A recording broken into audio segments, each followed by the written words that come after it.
राजनीतिक हलकों में यहाँ तक कि भाजपा के भीतर भी सवाल उठ रहे हैं कि भारतीय जनता पार्टी का नया राष्ट्रीय अध्यक्ष कौन होगा और उसकी नियुक्ति कब होगी। इसका जवाब पार्टी के वरिष्ठ नेताओं की ओर से सही समय पर आएगा, लेकिन यह सही समय कब आएगा, यह सवाल पार्टी कार्यकर्ता उठा रहे हैं। राष्ट्रीय मीडिया में आई खबरों के अनुसार नए अध्यक्ष पर आम सहमति बनाने के लिए पार्टी के भीतर प्रयास चल रहे हैं। चुनावों की घोषणा तभी की जाएगी जब आम सहमति बन पाएगी। राष्ट्रीय अध्यक्ष के रूप में जेपी नड्डा का कार्यकाल जून 2024 में समाप्त हो गया है। वह फिलहाल विस्तृत कार्यकाल पर है। नए अध्यक्ष के चुनाव के लिए राष्ट्रीय संसदीय अभियान पूरा हो गया है। संगठनात्मक दृष्टिकोण से 10 राज्यों में चुनाव हुआ। हालांकि 26 राज्यों में अभी तक चुनाव नहीं हो पाए हैं। इसमें त्रिपुरा भी शामिल है। त्रिपुरा में भाजपा के प्रांतीय अध्यक्ष के चुनाव की प्रक्रिया भी पार्टी में आम सहमति के अभाव के कारण रुकी हुई है। भाजपा के पार्टी संविधान में कहा गया है कि राष्ट्रीय अध्यक्ष का चुनाव कम से कम 18 राज्यों में चुनाव संपन्न होने के बाद ही होगा। हालांकि राजनीतिक विश्लेषकों का मानना है कि यह अनिवार्य नहीं है। भाजपा पार्टी संविधान के अनुच्छेद 19 के अनुसार यदि 5 राज्यों में राष्ट्रीय परिषद के चुनाव होते हैं तो निर्वाचित मंडल में कोई भी 20 सदस्य मिलकर राष्ट्रीय अध्यक्ष के नाम का प्रस्ताव कर सकते हैं। राष्ट्रीय अध्यक्ष कोई भी हो, 2029 का लोकसभा चुनाव उनके नेतृत्व में ही लड़ा जाएगा। यह बात जमीनी स्तर से लेकर शीर्ष तक पार्टी के सभी नेता और कार्यकर्ता लगभग निश्चित मानते हैं।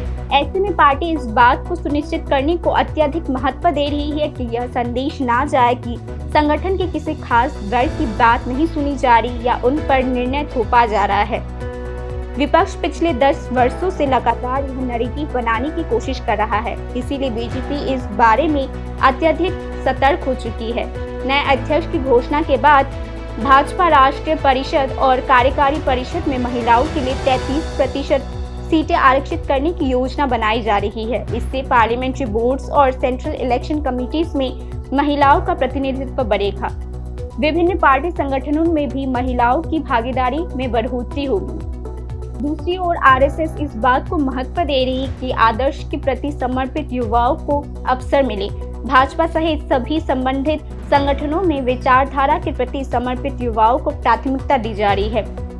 वैचारिक मतभेद के बावजूद आरएसएस का मानना है कि विचारधारा और संगठन के प्रति समर्पण ही जिम्मेदारी देने का एकमात्र मानदंड होना चाहिए। अग्रिम पंक्ति के नेताओं को एक संरचना बनानी चाहिए ताकि जमीनी स्तर के कार्यकर्ता भविष्य में एक विकल्प बन सके। आरएसएस ने कहा कि यह व्यवस्था राष्ट्रीय अध्यक्ष या उनकी पार्टी तक सीमित नहीं होनी चाहिए, बल्कि इसे संपूर्ण राष्ट्रीय कार्यकारिणी और राष्ट्रीय परिषद तक विस्तृत किया जाना चाहिए। पार्टी नियमों के अनुसार भाजपा अध्यक्ष का कार्यकाल 3 वर्षों का होगा।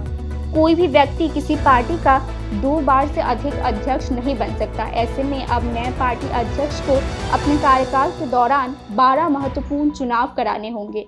Bureau report, news now.